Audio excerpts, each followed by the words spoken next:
बिस्मिल्लाहिर्रहमानिर्रहीम, अस्सलाम वालेकुम। मैं हूं फ़हीम अख्तर। आज की एक और नए व्लॉग के साथ मैं हाज़िर खिदमत हूं। नाज़रीन, तहरीक इंसाफ मुसलसल और काफ़ी अरसे से ये बात कर रही थी कि इलेक्शन कमीशन ऑफ पाकिस्तान वो तहरीक इंसाफ के ख़िलाफ़ एक पार्टी बन चुका है और इलेक्शन कमीशन ऑफ पाकिस्तान अपना इंतखाबी निशान रख ले और वो PTI के ख़िलाफ़ इलेक्शन लड़ ले तो वो बात दुरुस्त साबित होती जा रही है।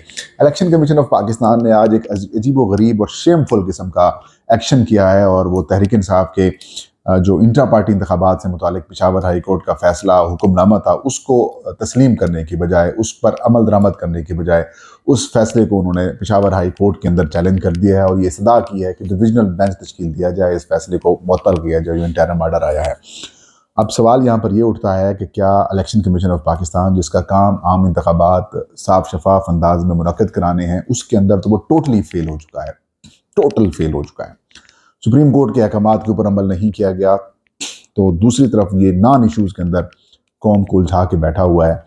तो PTI क्या इलेक्शन से ज़्यादा, इलेक्शन की जिम्मेदारी से ज़्यादा क्या तहरीक इंसाफ इलेक्शन कमीशन के लिए ज़रूरी हो चुकी, वो क्यों है? और एक और चीज़ इंटरेस्टिंग, जो कुछ हरकतें आज पूरे पाकिस्तान के अंदर देखी गई, वो तहरीक इंसाफ के उम्मीदवारों के नॉमिनेशन पेपर जिस बुनियाद के ऊपर रद्द किए गए हैं और जो एक लेवल प्लेइंग फील्ड है वो बिल्कुल ख़त्म कर दी गई है।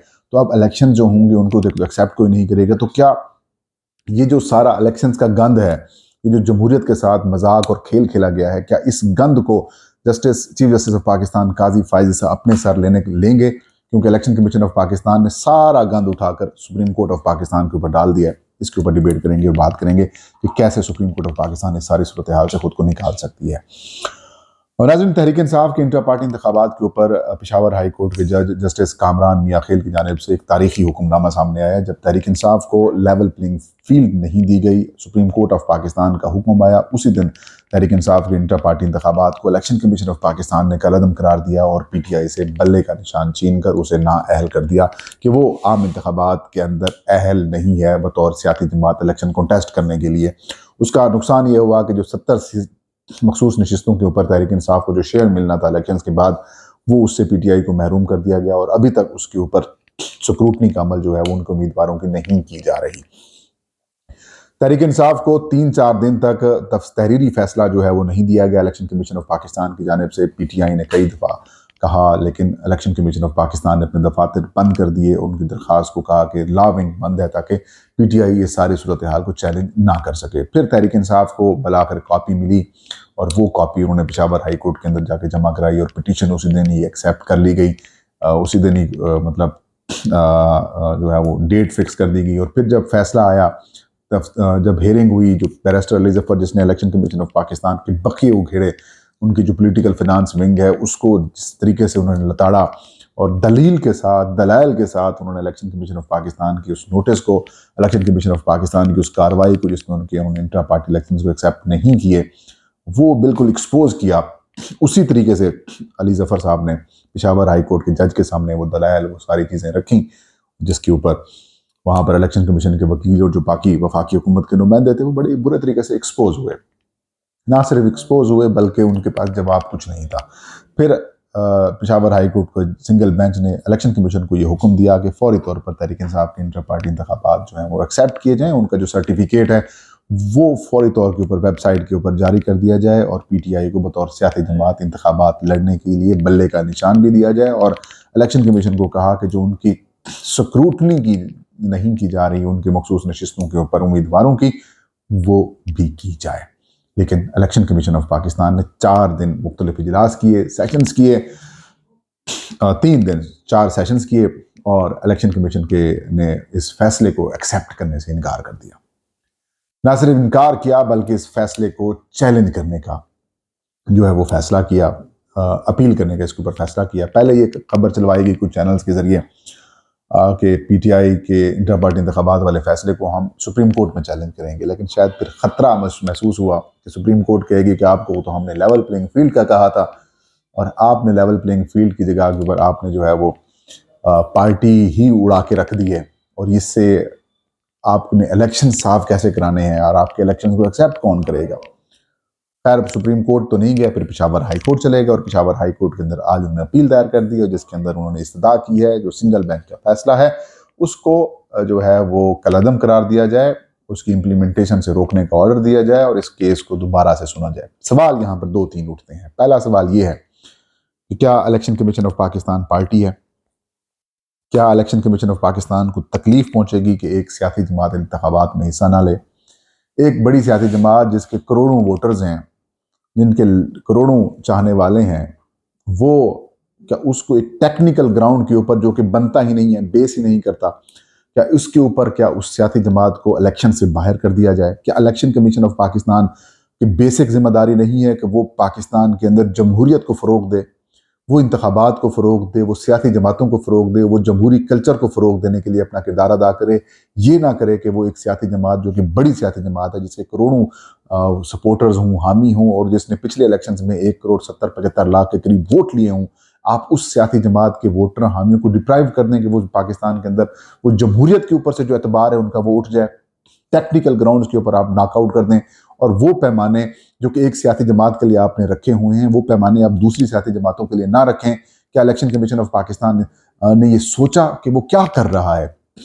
और ये वो बात कि आपने उस फैसले को चैलेंज कर दिया, इससे आपका आम इंतखाबात कराने की जो आइन के आर्टिकल 218 के तहत जिम्मेदारी है, क्या उससे कोई इसका कनेक्शन है? कोई कनेक्शन नहीं है।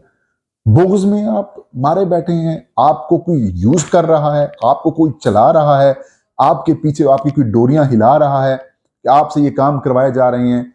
आप भरी हियरिंग के अंदर सवालात होते हैं, आप जो 40 सवालात दिए जाते हैं बैरिस्टर अली जफर और पीटीआई के वकीलों को, आप अपने डीजी पॉलिटिकल फाइनेंस को कहते हैं कि इसको नोट करते हैं, बाद में आप जवाब दें। जब बैरिस्टर अली जफर आपके सवालों के ऊपर आपको जब लाजवाब करते हैं, तो आप बेबस होते हैं और आप अपने पॉलिटिकल फाइनेंस के डीजी को सुनने से इनकार कर देते हैं। फिर इलेक्शन कमीशन ऑफ पाकिस्तान के 1 या 2 मेंबरान कहते हैं देखें जी निशान नहीं छीनना चाहिए, फिर उनको कैसे आप मतलब कर देते हैं कि वो मुतफिका तौर पर एग्री हो जाते हैं। मतलब कमीशन किस हैसियत में इस फैसले को चैलेंज कर रहा है? आपको तो एक्सेप्ट करना चाहिए कि ठीक है यार, हमारे इससे जमहूरियत फरोग मिलेगी, इससे इलेक्शंस के ऊपर आम इंतखाबात के अंदर लोगों की जो पार्टिसिपेशन है उसको उसमें इजाफा होगा, लोग जो हैं वो अपने उम्मीदवारों को चुनेंगे। आप कहते हैं नहीं, एक सियासी जमात को बिल्कुल ही नॉकआउट कर दें, बाहर कर दें, बिल्कुल ही टेक्निकल ग्राउंड्स के ऊपर भी नहीं बल्कि नॉन टेक्निकल ग्राउंड्स के ऊपर। मतलब एक ऐसा सवाल पूछा था अली जफर ने इलेक्शन कमीशन से, इलेक्शन कमीशन लिटरली लाजवाब हो चुका था। बैरिस्टर अली जफर साहब ने सवाल किया था कि आपने हमें कहा कि आपने अपनी वोटर लिस्ट वेबसाइट पर क्यों नहीं डाली? बैरिस्टर अली जफर ने कहा कि क्या जनाब इलेक्शन कमीशन साहब, मेरा आपसे एक सवाल है, क्या इलेक्शन कमीशन ऑफ पाकिस्तान को ये पता है कि हमारे पास जो 175 सियासी जमातें रजिस्टर्ड हैं, उनमें से कितनी सियासी जमातें ऐसी हैं जिनकी अपनी वेबसाइट्स हैं? इलेक्शन कमीशन ने कहा कि हो सकता है बड़ी सियासी जमातों की हों। उन्होंने कहा चलें वो जमातें बता दें कितनी हैं जिनको निशान अलाट किया जा रहा है या फिर किया जा चुका है, उनकी कितनी वेबसाइट्स हैं। जवाब किसी के पास नहीं था। तो इलेक्शन कमीशन के सामने उन्होंने कहा कि सिर्फ 25 या 20 ऐसी सियासी जमातें हैं जिनकी अपनी वेबसाइट्स हैं, और बाकी 155 या 50 सियासी जमातों की वेबसाइट्स ही नहीं हैं। और आप तहरीक इंसाफ से ये बात कर रहे हैं कि आपने उन सियासी जमातों से पूछा है उन्होंने अपनी वेबसाइट क्यों नहीं बनाई? इलेक्शन कमीशन बिल्कुल बेबस खामोश था। फिर आप उस जवाब नहीं दे सके। टेक्निकल सवालात, ऐसे फजूल किस्म के सवालात पूछे गए कि खुद इलेक्शन कमीशन ऑफ पाकिस्तान के मेंबरान कभी यूं कर रहे थे, कोई ये सर पकड़ रहा था, कोई इंसल्ट फील कर रहा था, शर्मिंदगी का मुजाहरा कर रहा था, और फिर आपने कहा हम चैलेंज करते हैं। वाह वाह वाह। चले वो दरखास्त गुजार चैलेंज करते उस फैसले को, तो समझ में आती है कि इलेक्शन कमीशन क्यों कर रहा है इस फैसले को चैलेंज।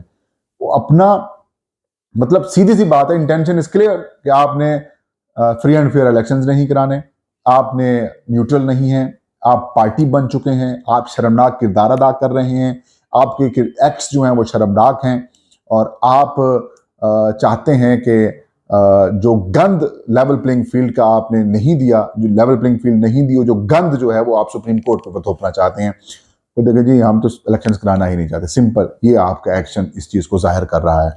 अब बड़ा अहम मामला है कि वो जो चीफ जस्टिस काजी फायजीज़ हैं, जिन्होंने जिद करके, जिन्होंने वो लाहौर हाई कोर्ट के फैसले पे को मतलब बिल्कुल फारिग कर दिया, लाहौर हाई कोर्ट के मामले को, जज के ऊपर भी बड़ी बातें की। उमैर नियाजी साहब जो पीटीआई के वकील थे, पिटिशनर थे, उनके ऊपर भी तौहीन अदालत की कार्रवाई इनिशिएट करने का कह दिया, और one sided election commission of Pakistan के झूठ के ऊपर यकीन करके आपने जो है वो DROs भी लगवा दिए, ROs भी बहाल करवा दिए और इलेक्शन शेड्यूल भी दिलवा दिया। क्या वो अब ये जो DROs और ROs ने जो हरकतें की हैं, जो पुलिस ने किरदार अदा किया है, जो ब्यूरोक्रेसी ने किरदार अदा किया है, जिसके शवाहिद इलेक्शन कमीशन ऑफ पाकिस्तान की तरफ से भी आ चुके हैं, तो क्या सुप्रीम कोर्ट ऑफ पाकिस्तान के चीफ जस्टिस और जो बाकी मेंबरान हैं वो क्या इस गंद को अपने ऊपर लेंगे जो पाकिस्तान की तारीखी इंतखाबात की धांधली है, कि उसको वो मतलब अपने ऊपर ले लेंगे? बहुत मुश्किल है। अगला आने वाला जो हफ्ता है वो बड़ा इंपॉर्टेंट होगा, वो डिसाइड करेगा कि सुप्रीम कोर्ट क्या चाहती है। अगर तो वो भी फिक्स है मैच, तो फिर तो इलेक्शन भी ना करें तो फिर मियाँ साहब ने वो कहो जी तुसी वज़ीर आज़म बन जाओ, फिर इलेक्शन ना करें, सिलेक्शन करके बिठा दें, तो ज़रूरत ही नहीं है, बस बादशाहत लगा दें, बादशाहत बना दें कि जो शरीफ खानदान है बस वही पाकिस्तान के अंदर रूल करेगा, बाकी पाकिस्तान किसी को लोगों को हक नहीं है कि वो सियासत कर सकें। ये था आज का वीलाग। फ़हीम अख्तर को इजाज़त दीजिए। अल्लाह सब कहाँ भी नासिर हो।